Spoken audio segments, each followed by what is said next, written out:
नमस्कार, मैं विनय स्वागत करता हूं आप सभी लोगों का अपने YouTube channel our past and future पर। और साथियों, आज हम चर्चा करने वाले हैं जो आने वाले एग्ज़ाम्स हैं 2021 में, चाहे वो PCS 2021 हो, UPPSC RO ARO 2021 हो, या फिर इलाहाबाद हाईकोर्ट RO ARO 2021 हो, या फिर कोई अन्य एग्ज़ाम भी। तो कुछ ऐसे भ्रम जो हम लोग अपने दिमाग में पाल करके रखते हैं, आज उनको थोड़ा सा क्लैरिफाई करते हैं और ये देखते हैं कि उन भ्रम के कारण हम कितना अपना नुकसान करते हैं। तो क्योंकि सफलता के लिए हर चीज़ मायने करती है। अगर सफलता आपको चाहिए तो सफलता के लिए एक एक चीज़ अगर साथ देती है तो सफलता मिलती है, और फेलियर के लिए सिर्फ एक ही चीज़ इनफ है आपको फेल करने के लिए। कैसे? जैसे आप देखेंगे कि आपका किसी भी एग्ज़ाम में पूरी तैयारी, कॉल लेटर्स, आईडीज़ और आपका पूरा कंसंट्रेशन, हर चीज़ वैल्यू करती है, और इसमें से एक भी चीज़ आपकी रह गई, आप अपना कॉल लेटर भी इवन भूल गए, आपने जो मार्किंग है वो गलत कर दी है, या फिर आपने पढ़ाई प्रॉपर नहीं की है, उसमें से कोई भी एक चीज़ अगर आपकी हो गई हो तो वो आपको बहुत पीछे यानी कि फेलियर तक का दरवाज़ा दिखा सकती है।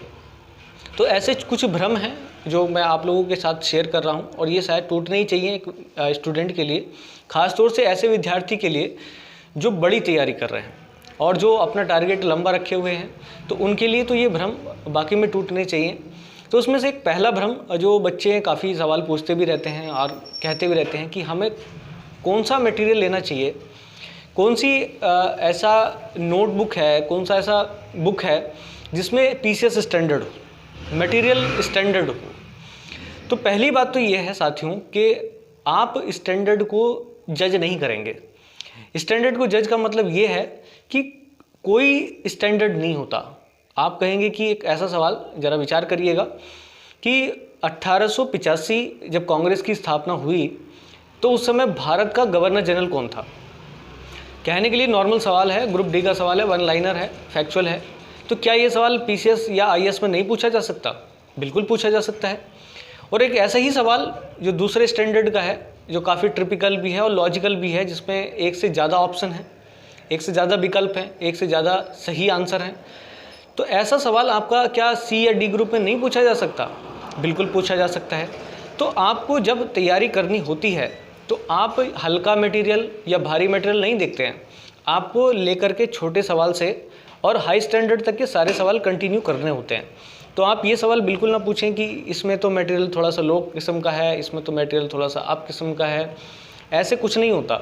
अगर आप ऐसे करके छांटते रहेंगे नोट्स को, तो कोई भी नोट ऐसा नहीं है अभी तक की स्थिति के हिसाब से, या कोई भी बुक ऐसी नहीं है जो आपको परफेक्ट सॉल्यूशन दे सके। तो इसलिए पहला भ्रम जो आपके दिमाग में यह है कि कोई एक ऐसी परफेक्ट बुक या कोई ऐसा परफेक्ट नोट जो आपकी कंप्लीट तैयारी करा दे, ऐसा नहीं बना। तो इसलिए आप इस भ्रम में ना पलें कि कोई परफेक्ट नोट होगा जो लोग पढ़ करके सेलेक्ट होते होंगे, या कोई परफेक्ट बुक होगी जिसको पढ़ करके लोग सेलेक्ट होते होंगे। तो ऐसा कुछ नहीं है। तो आप लोगों को धीरे धीरे अपने हिसाब से कुछ जो लो स्टैंडर्ड वाले सवाल हैं उनको भी स्टडी करना है, जो मीडियम स्टैंडर्ड वाले सवाल हैं उनको भी स्टडी करना है, और जो हाई स्टैंडर्ड के हैं वो भी आपको स्टडी करने ही हैं। तो इस प्रकार का भ्रम पहला जो था वो आपको शायद क्लियर होना चाहिए। और इस प्रकार की कोई स्पेशलिटी नहीं होती है कि ये परफेक्शन है, ये नॉट परफेक्शन है, ऐसा कुछ नहीं होता। तो आप इस चीज़ को ध्यान रखिएगा। एक ऐसा ही दूसरी बात स्ट्रेटजी को लेकर के होती है। काफ़ी बच्चे हमेशा इस बात को पूछते हैं कि स्ट्रेटजी क्या होनी चाहिए हमारे एग्ज़ाम्स की। तो पहली बात तो ये है कि स्ट्रेटजी एक व्यक्ति सबकी नहीं बना सकता। ऐसा इसलिए भी है क्योंकि ना तो उस व्यक्ति की परिस्थिति अन्य व्यक्तियों की परिस्थिति के साथ है, मतलब जैसी है, क्योंकि हर व्यक्ति की परिस्थिति बिल्कुल अलग है। कोई व्यक्ति जॉब पे है, कोई जॉब पर नहीं है, कोई मैरिड है, कोई अनमैरिड है, कोई जॉइंट फैमिली में रह रहा है, कोई सेपरेट फैमिली में रह रहा है, कोई बाहर शहर में जाकर के अकेला रह रहा है, कोई परिवार के साथ रह रहा है। तो इतने सारे भेदभाव के साथ एक और बड़ा भेदभाव जिसमें आप कोई व्यक्ति कोचिंग कर रहा है, कोई व्यक्ति कोचिंग नहीं कर रहा है, किसी के पास साधन हैं, किसी के पास नहीं है। तो ऐसे तरीके से आप देख सकते हैं कि एक ही स्ट्रेटजी कैसे काम कर सकती है। जैसे अखबार में दिया गया राशिफल वो सबके लिए कारगर नहीं होता, वैसे ही एक ही व्यक्ति द्वारा बनाई गई स्ट्रेटजी भी सभी के लिए कारगर नहीं हो सकती। तो स्ट्रेटजी आप अपनी परिस्थितियों के अनुसार, अपनी क्षमताओं के अनुसार, अपना स्टैंडर्ड के अनुसार अलग अलग तरीके से बनाइएगा। एक व्यक्ति वो है जो अभी तैयारी शुरू कर रहा है, उसके लिए एक अलग स्ट्रेटजी होगी। एक ऐसा व्यक्ति है जो पिछले 1-2 सालों से लगातार तैयारी करते चला आ रहा है, उसके लिए अलग स्ट्रेटजी होगी। तो इस प्रकार से आप लोग देखेंगे कि एक ही स्ट्रेटजी एक से ज़्यादा व्यक्तियों के लिए शायद ना वर्क कर पाए, और वर्क अगर करती भी है तो शायद प्रॉपरली वर्क ना कर पाए। तो इस प्रकार का भ्रम भी आप अपने दिमाग से निकाल दें। बस किताबों का सही चयन करें, सही चुनाव करें और अपनी क्षमताओं के अनुसार आप उसको करें। तो पहली चीज़ जो आपको ध्यान रखनी है वो ये कि कोई भी सवाल इस आधार पर नहीं छोड़ना कि वो PCS स्टैंडर्ड का नहीं है। कोई सवाल इस आधार पे भी नहीं करना है कि वो बहुत ज़्यादा हाई है, कि ये तो IAS का सवाल है, ये हम नहीं पढ़ेंगे। तो इस प्रकार का कोई भी क्लासिफिकेशन आप लोगों को नहीं करना है। सवाल सभी इंपॉर्टेंट हैं, चाहे वो C ग्रुप के लिए बनाया गया हो या फिर B ग्रुप के लिए, A ग्रुप के लिए। दूसरी बात, आपको स्ट्रेटजी पे ध्यान रखना है। हालांकि स्ट्रेटजी का में बहुत सारी चीज़ें शामिल होती हैं, लेकिन कुछ चीज़ें ये है कि रोड मैप, हाँ इसको आप कह सकते हैं थोड़ा सा रोड मैप, यानी कि हमें किस तरीके से तैयारी करी जाए, ये शायद स्ट्रेटजी रहे तो ज़्यादा सही है। क्योंकि किस चीज़ को कैसे पढ़ा जाए, किस चीज़ को कैसे हैंडल किया जाए, ये एक स्ट्रेटजी काम कर सकती है। लेकिन सारी स्ट्रेटजी, कंप्लीट स्ट्रेटजी एक के लिए ही वर्क करे, ऐसा तो बिल्कुल पॉसिबल नहीं है। तो इस चीज़ को ध्यान रखें। तीसरी एक और बात कि हम लोग वही बुक खरीदना पसंद करते हैं या वही बुक या नोटबुक लेना पसंद करते हैं जिसके ऊपर ये लिखा हो कि अब जैसे आप SI की तैयारी कर रहे हैं तो उसके ऊपर UPSI लिखा हो, तभी हम उसको मानते हैं कि ये SI में ही काम आएंगे। अगर हम PCS की तैयारी कर रहे हैं तो अगर उसके ऊपर PCS नहीं डला हुआ है तो हम लोग ये मानने के लिए कतई तैयार नहीं होते कि ये नोट्स भी PCS में काम कर सकते हैं। तो इस प्रकार से हम लोगों का ये मेंटली थोड़ा सा सेटअप हो गया है कि जब तक हम जिस चीज़ की तैयारी कर रहे हैं और अगर वो उस पर नोट्स पे लिखा हुआ नहीं है या बुक पे लिखा हुआ नहीं है, तब तक हम ये बात बिल्कुल स्वीकार नहीं करते कि इसका भी कोई योगदान हो सकता है। तो किसी बुक के कवर पे सिर्फ ये लिख देने से कि ये IAS के लिए इम्पोर्टेंट है, या किसी बुक के कवर पेज पे ये लिख देने से कि ये UPSSC पैट के लिए सक्सेसफुल बुक है, तो उससे कुछ नहीं होता। तो बुक के कवर पे पेज पे क्या लिख रहा है ये बात अलग है, और अंदर क्या मटेरियल है ये बात अलग है। तो नेवर जज a book by its cover, ये तो कहावत भी है पुरानी कि हम किसी बुक को जज नहीं कर सकते उसके कवर से। तो आप लोग ये बात भी बिल्कुल अपने दिमाग से निकाल दीजिएगा कि इस प्रकार की भी कोई चीज़ होती है। तो कोई ज़रूरी नहीं कि उस बुक पर ये सब चीज़ें लिखी हुई हों। इसके अलावा एक बात और भी है जो हम देखते हैं कि एक स्पेशल बुक, जैसे कुछ लोग स्पेशली बोलते हैं कि बस आप एक बुक बता दीजिएगा इस सब्जेक्ट के लिए या इस चीज़ के लिए, एक नोट्स बता दीजिएगा जिससे काम हो जाए। ऐसा बिल्कुल नहीं होता। तो आपको क्या करना होता है कि कुछ इंपॉर्टेंट चीज़ किसी सब्जेक्ट में मिलती है या किसी की बुक में मिलती है, उसी से जुड़ा हुआ कोई दूसरा टॉपिक है वो कहीं ज़्यादा अच्छे से एक्सप्लेन होता है दूसरी बुक में। ऐसे ही नोट्स की बात है, एक बुक कभी भी अपने आप में कंप्लीट नहीं होता। जैसे आदमी खुद अपने आप में पूरा कंप्लीट नहीं है, उसके साथ साथ बहुत सारी चीज़ों को जोड़ना पड़ता है। तो वैसे ही कोई भी एक बुक, कोई भी एक नोट आपके लिए कंप्लीट नहीं हो सकता है। आप सोचिए कि किसी एक कोचिंग से जुड़ने के बाद आप सफलता प्राप्त कर लें, ऐसी गारंटी नहीं है, क्योंकि आपको मटेरियल और जगह से भी लेना पड़ सकता है, अनुभव आपको और जगह से भी लेने पड़ सकते हैं। तो इस प्रकार के जो भ्रम हैं वो अपने दिमाग से निकाल के रखें और अपनी स्टडी को जब भी करें, बस हाँ ये मैं सजेशन ज़रूर दूंगा कि वो आप प्रॉपरली करें।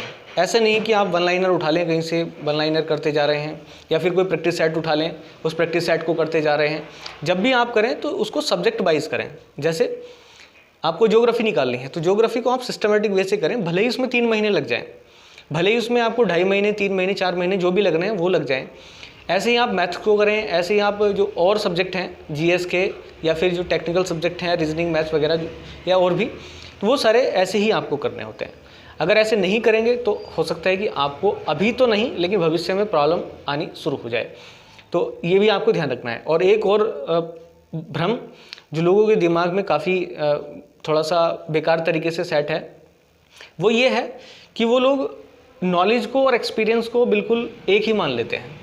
हाँ ये बात ज़रूर है कि जिसको एक्सपीरियंस है वो नॉलेजफुल तो होगा ही होगा, और जिसको नॉलेज है कोई ज़रूरी नहीं है कि उसको एक्सपीरियंस भी हो, क्योंकि नॉलेज तो एक सामान्य तौर से भौतिक चीज़ है जो हमें तब भी हो जाएगी जब हम उस सब्जेक्ट से जुड़े हुए ना भी हों। जैसे मेंस में क्या होता है, मुख्य परीक्षा में क्या होता है PCS की, या मुख्य परीक्षा में कौन कौन से सब्जेक्ट पूछे जाते हैं, या उसमें उस दौरान क्या होता है, आरओ की परीक्षा में क्या होता है, मेंस की परीक्षा में, या फिर इलाहाबाद हाईकोर्ट आरओ ये परीक्षा में क्या होता है। ये ज्ञान तो किसी को भी हो सकता है, लेकिन एक्सपीरियंस उसी व्यक्ति को होगा, अनुभव उसी व्यक्ति को होगा जो व्यक्ति उससे गुजरा होगा। तो इस चीज़ में थोड़ा सा अंतर रखिएगा, क्योंकि कुछ लोग बस इसी बात को समझ लेते हैं।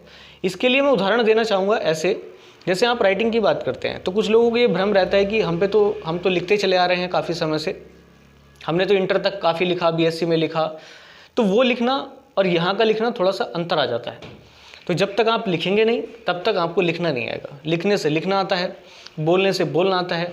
अब कोई अगर व्यक्ति सोचे, जैसे प्रैक्टिकल सब्जेक्ट है स्पीकिंग, तो अगर आप इंग्लिश स्पीकिंग की बात करते हैं तो स्पीकिंग अगर आपकी निकल करके सामने नहीं आ रही है तो आप ये समझ लीजिएगा उस व्यक्ति को सिर्फ ज्ञान है नॉलेज का, यानी कि वो नाउन, प्रोनाउन, एडजेक्टिव, एग्जेक्टिव ये सब तो जानता है, लेकिन हाउ टू स्पीक ये तभी आएगा जब वो व्यक्ति बोलेगा। ऐसे ही साइकिल चलाना, तो साइकिल चलाने का ज्ञान तो सभी को है, उससे ज्ञान होने का मतलब है परिचित होना। परिचित तो सभी हैं, इस पर बैठना है, पैडल मारने हैं और आगे की तरफ साइकिल चलनी है। ये ज्ञान तो सबको है कि मृत्यु शाश्वत है, जीवन शाश्वत नहीं है, एक न एक दिन जाना ही है, लेकिन बावजूद इसके अनुभव उन्हीं व्यक्ति को होता है जो बड़े दीर्घकालिक होते हैं और यहाँ से गुजरे हुए होते हैं। मैं इस बात में तो खैर ज़्यादा बात नहीं करूँगा, क्योंकि धार्मिकता एक अलग चीज़ है, हमारा जो फील्ड है वो एक अलग चीज़ है, लेकिन कुल मिलाकर के सत्यता या किसी चीज़ की ज्ञान होना एक अलग बात है और किसी चीज़ का अनुभव होना अलग बात है। इस बात को आप ध्यान रखिएगा। तो इसलिए अनुभव जरूर लें, खाली ज्ञान के आधार पर आप लोग किसी चीज़ को डिसाइड ना करें। तो ये तब भी काम आता है कि जैसे हमने किसी ने बता दिया कि भाई आप वैसे नोट्स ले लो, किसी ने कह दिया कि ये वाली बुक ले लो, तो खाली सुनने से, कहने से कुछ नहीं होता। आप उसको पढ़िए करके देखिएगा, कंटेंट को समझिएगा, तब जा करके पता चलता है। तो खैर ये जो 5 आपके पास दिखे हैं अभी भ्रम, तो इस भ्रम को अगर किसी के पास है तो प्लीज़ उसको हटा दीजिएगा, क्योंकि अब जो समय आने वाला है वो इन भ्रम पे जीने का है नहीं। और सफलता क्योंकि ज़रूरी है सभी के लिए, क्योंकि मारामारी है बहुत ज़्यादा जॉब की, और इसके लिए हमें सारे भ्रमों को दूर करके आगे बढ़ना ही पड़ेगा। तो उसी क्रम में हम लोग आज ये वीडियो बना रहे थे, और इसमें जितनी भी चीज़ें मेरे से पॉसिबल हुई वो मैंने शेयर की, और उसके बाद हम लोग फिर शेयर करेंगे अगली वीडियो में कुछ और नई चीज़ें जो आपको ज़रूरी हैं अपने एग्ज़ाम में, अपने जो टारगेट है उसको अचीव करने में। तो ये सारी चीज़ें आपको फ़ायदा पहुंचाएंगी। चलिएगा, आज की वीडियो में इतना ही है। नेक्स्ट वीडियो में कुछ नई बातों के साथ मैं फिर मिलूँगा, तब तक के लिए आप ध्यान रखिएगा अपना, और जय हिंद।